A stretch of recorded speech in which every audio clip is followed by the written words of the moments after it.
job as marketers is not to go from step A to step Z. It's to help the buyer go from step A to step B to step C.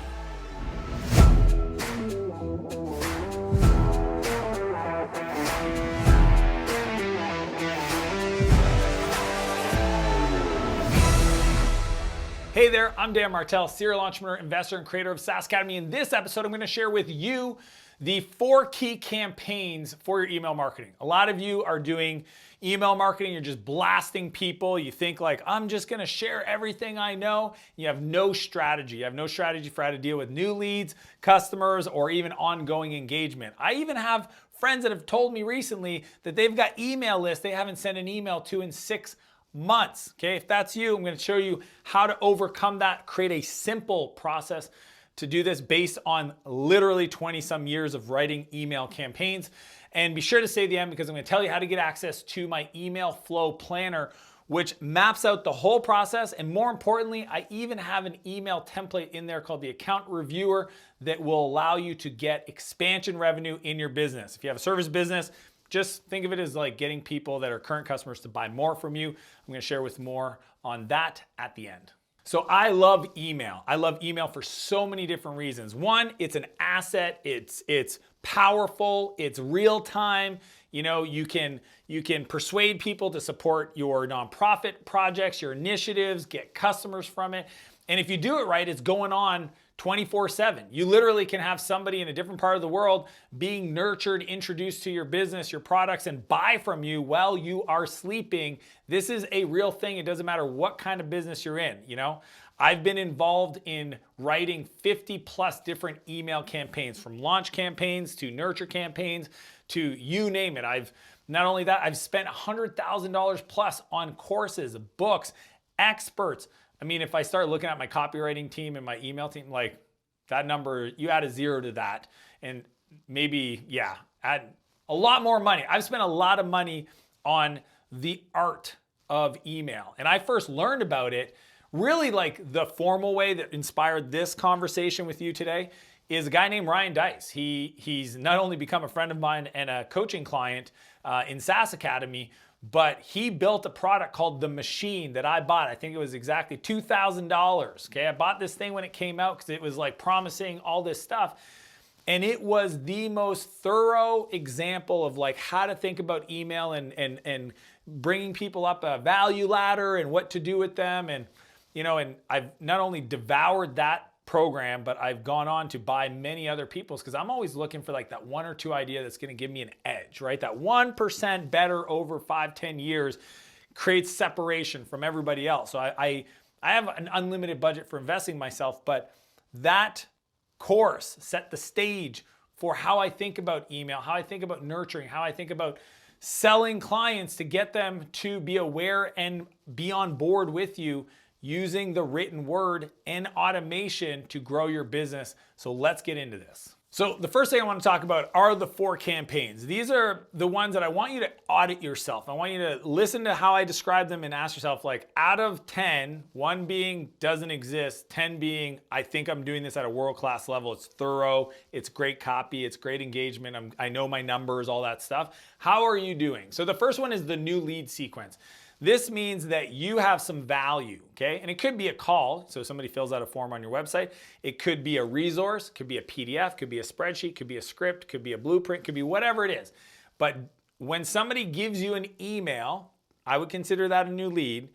What is your new lead sequence? Normally it's 14 days. In a 14-day window, somebody downloads your thing. What is the automated, strategic, thoughtful sequence of messages, emails that you send to take that person, probably cold, they don't know a lot about you, to a place where they know exactly what you're made of, they know what you're all about, they know how you can help them, and they're motivated to engage with you in the next step of your buying journey. So that is the first one, the new lead sequence. Number 2 is the converting to prospects. So even if they don't get on a call in that specific point, it's what is your ongoing sequence, what Ryan Deiss would call the indoctrination sequence. But there's a lot of like, because you could have 15 different places people come in as new leads, through partners, webinars, you name it, they're coming in.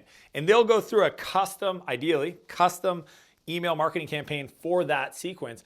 But then if they don't buy, you got to put them into an indoctrination sequence, a place where it teaches them about your business and you've strategically written the emails, ideally over kind of a 3-month period, that unpacks, again, how you can help them, creates value. Maybe you've done some talks, maybe you've interviewed some experts, maybe your team has created some assets and you can just share that. But the whole point is get the person, A, wanting to get your emails, opening your emails, clicking on your emails, and just like feel like, hey, I would never unsubscribe from this because it is the most valuable thing. But that is taking the person from, they still need to learn who you are. Maybe they didn't have a problem you could solve yet, to going through an indoctrination sequence, converting them to a prospect where they could potentially buy from you. That needs to be designed. So that's the second campaign. The third campaign is engaging customers. The amount of people that do not have an automated, designed sequence when somebody becomes a customer blows my mind. Like literally, somebody becomes a customer of yours, you should have this mapped out. And you can do some really cool stuff with trigger notifications based on what stage they're at of using your product or service, but we can leave that apart. You could just literally say every customer should probably know these 12 things. They should know about where they get support from. They should know how the product works. They should know about your events. They should know about your other products. Like there's all these sequences of emails that a lot of people have never set up for their new customers. So that's the third one. And then 4 is long-term nurture. Okay, after they went through your new lead sequence, after they've gone through your prospecting onboarding sequence, after even they've become a customer, what are you sending out at minimum once a week to add value, to keep top of mind? That's the long-term nurture sequence. And if you have those 4 email campaigns, okay, out of 10, you're doing better than 99.2% of the population of businesses, okay? But I want you to rate yourself 1 out of 10. Where do you sit on all 4 of these? Where's your opportunity? Because with that answer, we're going to dive into the specific principles, these hot principles that are going to allow you to take email marketing to the next level. So let's get into it. So number 2 is hard to leave. That's the principle I want to teach with you. If somebody comes into your world, pretty much in my email nurture sequence, until you unsubscribe, you will hear from me. Most of it is automated.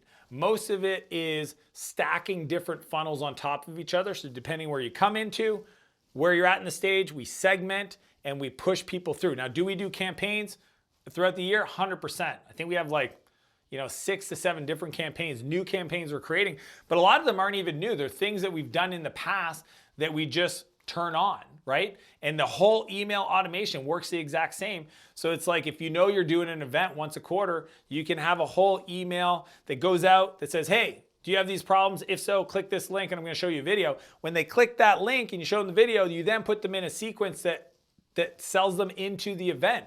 Nobody else on the email list gets it, only the people that identified as being into the event. The way I try to explain this to my clients is it's kind of like those funhouse mirrors. You know, when you go into those fun houses at a circus or a carnival or wherever, and you're like trying to make your way out of this maze, but it's mirrors, and you're like, is that a door? Is that a window? And the mirrors are there.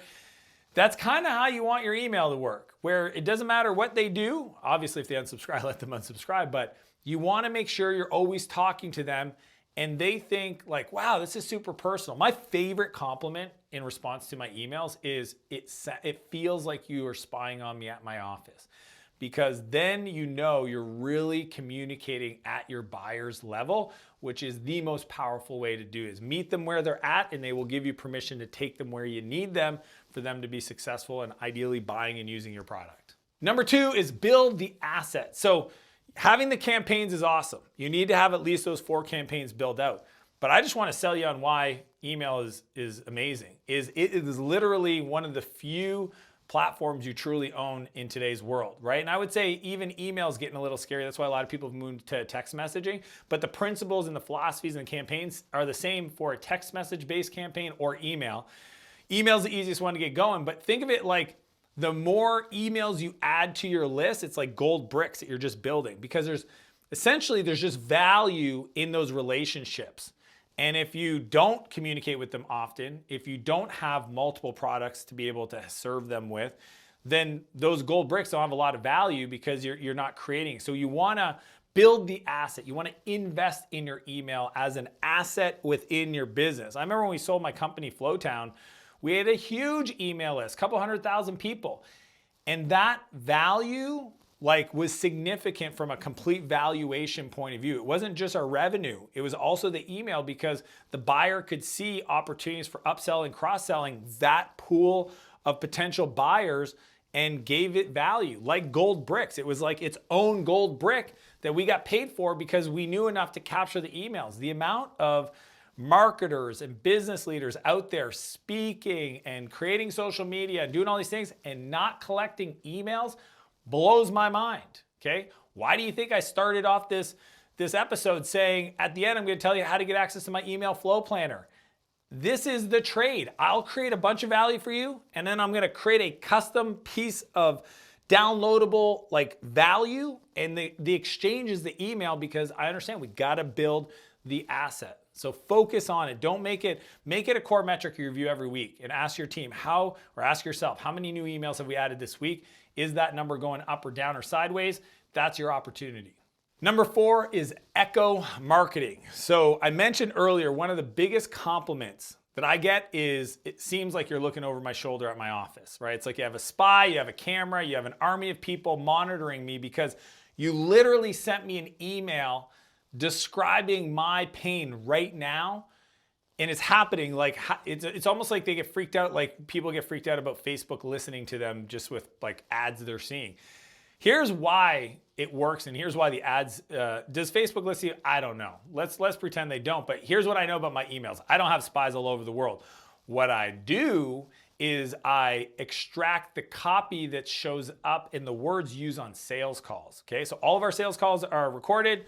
We let the person that we're talking with know that. And then I transcribe those calls, and we pull out the sentences when they describe a pain in a way that we think is unique and universal, okay? So unique and universal, those two things you're looking for.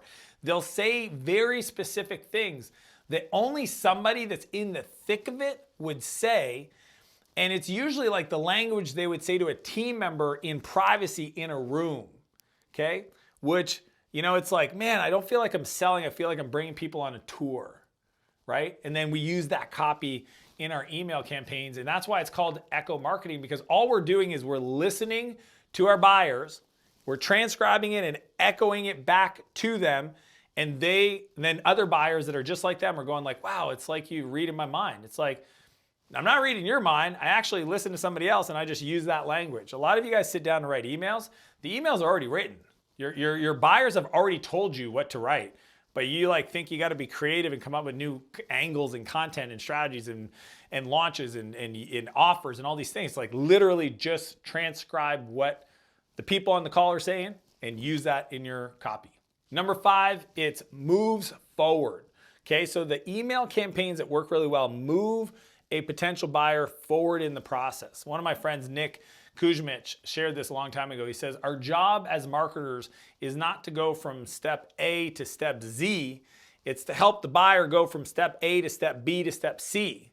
And when I look at emails, the campaigns aren't designed to really, kind of like a funnel, tack the problem at a broad level, get them in, and then try to be more specific as you go down, so that you can have a call to action in almost every email that moves the person forward, right? And there's so many cool ways. I'm not getting into technical details of marketing right now, but the way I think about it's I'm throwing a life preserver to somebody that's drowning, right?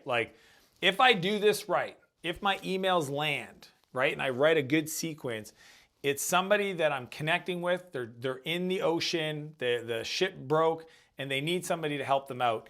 And I'm giving them just the life preserver in that first email. I'm pulling them in, and then I'm bringing them on the ship, and then I'm giving them a towel, and I'm getting them ready, and I'm getting them fed, and they're all heated up, and then now we can talk, okay? But we're going from step A to B to C to D. Some of you are so excited about what you built, you bring them step Z, and they're like, why would I use this? I'm still dealing with this problem down here, which is step A, right? And when you meet them where they're at, but then you give them what they need, because you know they need something a little bit more advanced, you know they need, I don't know, new opportunities. But to me, that is the whole point, is it moves them forward. And that's what I think great email copy does, is it connects with the audience and it gives them a clear understanding. You understand their problem, you agitate the problem a little bit, but then you give them the solution to the next step that they need to move forward. So quick recap, there are only 4 campaigns: new lead sequence, converting, engaging, and long-term nurture. Number 2 is make it hard to leave. Number 3 is build the asset. It's like a brick of gold. Number 4, echo marketing. Just tell them what they told you, but tell everybody else. Number 5 is moves it forward, meaning that every message has a call to action. So as I mentioned at the beginning of this episode, I'm gonna model for you what I hope you guys are doing in your emails and in your content marketing, and that is give some value that collects an email. So if you want, you can click the link below to get my complete email flow planner. In there, I even have a template called the Account Reviewer. It's an email you can send out to your existing customers that gets them on a call so that your sales reps, your closers, whatever you want to call them, they get on a call and see if there's an opportunity to serve them at a higher level. Really find opportunities of where they're not using the product or things they should be using that they're not using, so that you can increase what's called your expansion revenue. So click the link below, drop your email, get a copy of it, and then you're going to hear from me on the other side. If you like this episode, be sure to subscribe to my channel and let me know in the comments below what specific aspect did I share with you that really resonated the most with you, that spoke to you, that you feel is going to be the most helpful for you in your business. I'd love for you to write a comment below and let me know. And as per usual, I want to challenge you to live a bigger life, go bigger, and live a bigger business. Okay, build an empire. Don't stop building, and I'll see you next Monday.